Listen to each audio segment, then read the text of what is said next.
જય કુખાર મેડીમાં કુળદેવી માના પારખા કરવા નહીં તે વાત ઉપર માતાજીએ શું પ્રવચન આપ્યું આપણે આગળ વિડીયોમાં જોશું. જય કુખાર મેડીમાં આ તો ગાડી લાયા પેલા મેરડી માતાએ જશે, પાવાગઢ જશે, ફલાણે જશે, છેલ્લે ઘરની માતા આવે લેમાં ગાડી લાયો. ચોલ્લા કદાચ કરી લે તો ચુંદડી તો બીજી માતાઓની જ હોય. કોઈક જે ભુવાન માનતો હોય કે ભુવાજી તમારા હાથે ચોલ્લા કરો, તમારા હાથમાં કોટા છે? હે તમારા હાથમાં કોટા ઉગ્યા છે અને ભુવાના હાથમાં શું ફૂલ હોય છે? કે લાવો ભુવાજી તમે ચોલ્લા કરી આલો. અરે આ બધી માનસિકતા બધી કાઢો બહાર. તમારા ઘેર સાધન આવ્યું તો કોઈ ભુવાને બોલાવવાની જરૂર નહીં, કોઈના હાથે ચોલ્લા કરાવવાની જરૂર નહીં. તમારી ઘરની એક નાની અમથી કુવાસી હોય ને એના હાથે ચોલ્લા કરાવજો. જગતમાં કદાચ હું માતા એવું કહું છું, સાધને તમારી માં બેહી જાય, પણ વિશ્વાસ તો તમને પારકી માતાઓ પર જ વધારે છે. ફલાણા ભુવાજી ચોલ્લો કરે તો ખરું, એટલે તો જો કોઈની ગાડી ચોલ્લાય નહીં કરતી હું, નકર રોજ લાઈન થાય. 2 કલાક તો મારે ચોલ્લા કરવામાં જ જાય. એટલે બધાને કહી દીધું કે ભાઈ તમે તમારી માતાને ઘેર ચોલ્લા કરો ને મારી ખાલી ઘરની બહાર અગરબત્તી કરીને કહેજો કે માં કુખાર મેલડી તારા આશીર્વાદથી આ ગાડી આવી છે, આચવજી દાચવી જોવાની. આ શું ખોટું? મારા જેવી માતા ચોય મળે તમને આવું કે ભાઈ તમારી માતાનું તમે કરજો, મારું ના કરતા. બધી માતાઓ તો એમ કે ભાઈ મારું લગાવજો, મારો ફોટો લગાવજે, મારો ચુંદડી બોધજે, મારા ચોલ્લા કરજે, જા જા લીલા લહેર કરી આલીશ. હું મેલડી એવું કહું છું કે તમારી માતાનું કરજો, મારું નહીં કરો તો ચાલશે.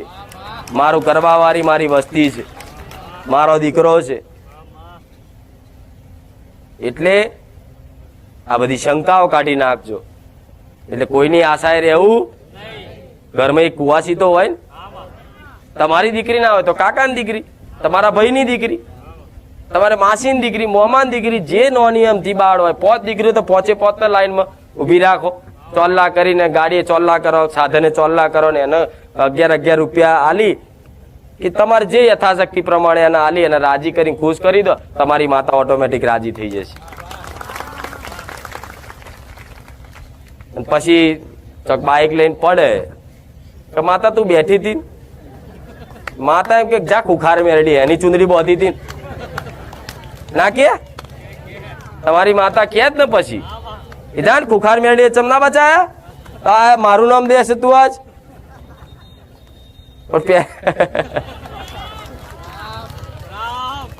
એટલે પહેલેથી જ તો તમારી માતાને આવું મોન સન્માન આલ્યું હોય તો કેટલું સારું લાગે કહો.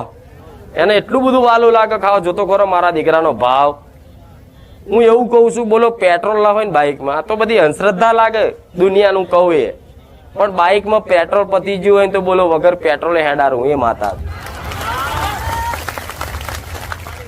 એટલે એમાં આ કહેવાની વાત એટલે થાય છે કે આવા પરચા મેં કઈક ભાવિક ભક્તોના આલ્યા છે અને અત્યારે હાલમાં આલું શું જ કે બાઇકમાં પેટ્રોલ પતી ગયું હોય ને તો હું ઓટોમેટિક કેટલાય કિલોમીટર સુધી હેડારે રાખું માતા.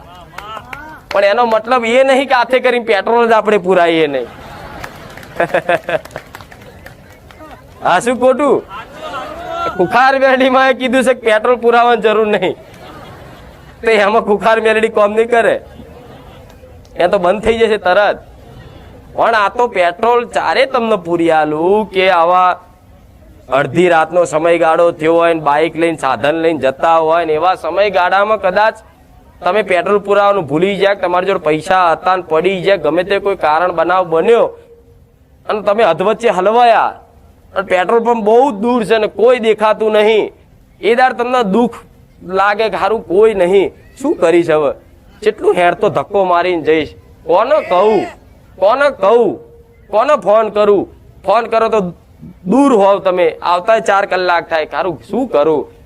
એવા સમયગાળામાં કદાચ મને કુખાર મેલડીને માનતા હોય અને એ દાડે યાદ કરો કે માં બધું કરે હવે આધાર તું જ છું, એ દાડો કદાચ કિક મારો ને તો ઓટોમેટિક બાઇક ચાલુ થઈ જાય.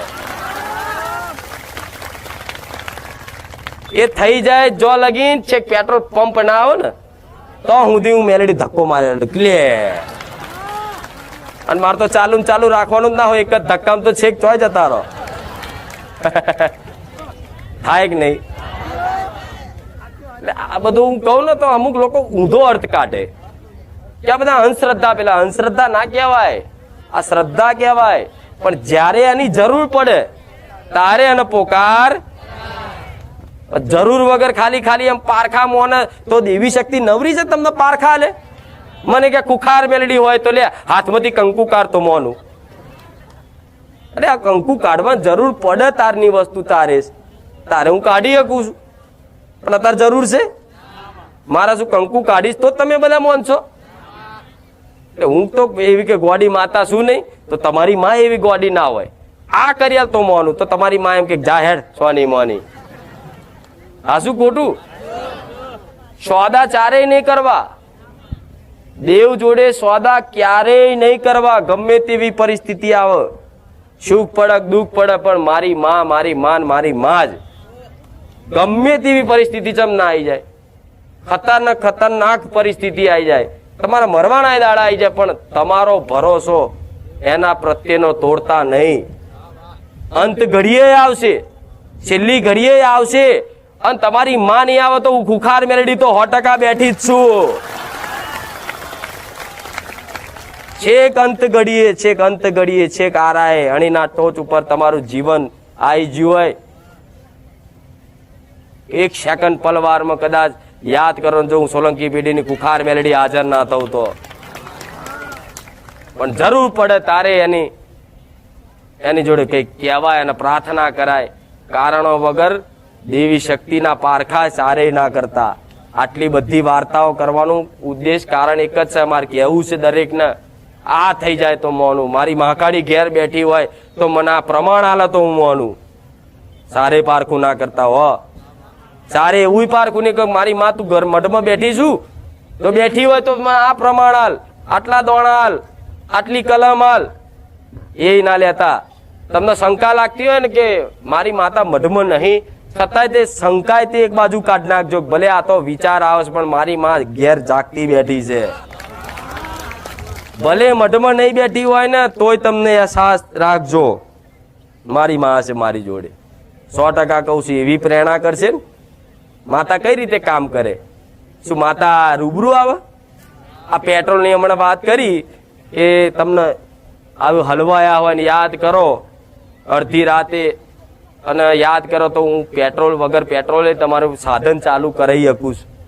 પણ માતા શું રૂબરૂ પેટ્રોલનો બોટલો લઈને આવો? લાહેર દીકરા હું ખુખાર મેલડી આવી જઈ ક્યાં? એ કોક હું માતા શું કરું, કોકના માણસને નિમિત્ત બનાવું. કોઈ સજ્જન માણસ હોય ને એટલે મારું નેટવર્ક કાઢું, કોણ છે એટલા એરિયામાં જોઈ લો સારો માણસ કોણ છે, સજ્જન માણસ કોણ છે, સેવાભાવી માણસ કોણ છે. એવા વ્યક્તિને હું મગજમાં વસી જાઉં, અને એના મગજમાં વસીને તમારા એ રસ્તા પર એને જવાનું હોય બીજી જગ્યાએ, અને તમે જો ઊભા હોય ને એ જગ્યા પર લઈને આવો હાથે કરી, અને તમને આઈને પૂછે કે ભાઈ શું થયું? પેટ્રોલ પતી ગયું. અરે યાર મને ખબર નહીં, હું અચાનક ઓમ જોતો હતો ને બોલો ઓમ આવ્યો તમે મળ્યા, લે હેડો હું પેટ્રોલ લાયેલું છું ને તમારી બાઇક ચાલુ કરી આલું. એમ હું સાક્ષાત ના આવું બકરો લઈને, ત્રિશુલ લઈને. એમાં તો તમે કોક કદાચ આવી અનુભવની વાત કરો ને તો કે મેરડીમાં સાક્ષાત આવ્યા હતા, એના માણસ આવ્યા હતા, ગોડો છે કે ના, સાક્ષાત ના આવા આ રીતે. નિમિત્ત બનાવો માણસ. શું બનાવો? નિમિત્ત બનાવો. નિમિત્ત બનાવીને લઈને આવો સેવા કરાવડાવવા માટે. એટલે હંમેશા તમારી કોઈ મદદરૂપ થતું હશે ને, અત્યારે હાલમાં શું કહું છું, ધોન ત્યાં પર દીકરા દીકરીઓ બધાને કહું છું, અત્યારે કદાચ તમને 25,000 રૂપિયાની જરૂર પડતી હશે, કોઈ મદદની જરૂર પડતી હશે, તારે અડધી રાતે તે કદાચ કોઈ મદદમાં ઊભું થતું હોય ને તો એ તમારી માતાના આશીર્વાદ છે. એના કારણે કોઈ વ્યક્તિને નિમિત્ત બનાવીને તમારો કદાચ એ પૂરું પાડી આલે છે. હું માતા આવું કહું. કઈક દીકરા એવા છે કે જે મહેનત ઓછી કરે છે પણ નોકરી પર ફળે સારું મળે છે. એવા માતાના ભક્તિ કરવા હું એવું નહીં કહેતી કે મહેનત કરીને બેસી જજો, પણ તમે મહેનત કરો. અત્યારે મહેનત કરો છો ને તો આટલી બધી મહેનત કરો છો અને ફળ મળે છે એટલું આટલું. અને માતાની કૃપા થઈ જાય પછી મહેનત આટલી કરો ને ફળ આટલું બધું મળે. આ સત્ય છે. આ બધી વાતો ભલે હવામાં લાગતી, તમે તો મારા ભાવિક ભક્તો છે એટલે બધાને સત્ય લાગે, પણ કોઈ બહારનો માણસ જુઓ ને, નાસ્તિક માણસ બધું ફેક કરે છે જાત જાતનું, પણ આ સત્ય છે. એટલે તમારા મદદરૂપ જે થાય છે ને એ તમારી માતાના આશીર્વાદ છે. કામ મારી જેવી માતાના આશીર્વાદ ને કૃપા છે. તાર તમને અડધી રાતે તાર દવાખાનાની કઈ આવી ગયું હોય ને ઘરમાં પૈસા ના હોય ને તો પડોશી ઉભો થઈ જાય કે લે ચિંતા ના કરશો, આ 20,000 રાખો. તો 20,000 ભલે માણસ આલે છે, તમે એનો આભાર વ્યક્ત કરો, ભાઈ તારો આભાર તે આટલી મદદ કરી. પણ એનો આભાર વ્યક્ત કર્યા પછી કર્યા પહેલા તમારી ઘરની માનો આભાર માનજો કે માં તારા કૃપાથી ભલે દવાખાનું આવ્યું પણ પૈસા નતા, મારી માતા અડધી રાતે ગમે તો અહીં કરી આલ્યા. આ બનાવ બને છે કે નહીં તમારી જોડે? આ બધા તો થાય છે કે નહીં? તમારી માતાની કૃપા છે જ. તમે એમ કહો મારી માં હોમું નહીં જોતી, તો ગણીને બતાવો ને તો તમે જવાબ ના આલી શકો. લગ્નમાં જરૂર પડી હોય પૈસાની, લગ્ન આવ્યું હોય દીકરાનું, મહિનો બાકી હોય ને પૈસા તારા આગા પાછા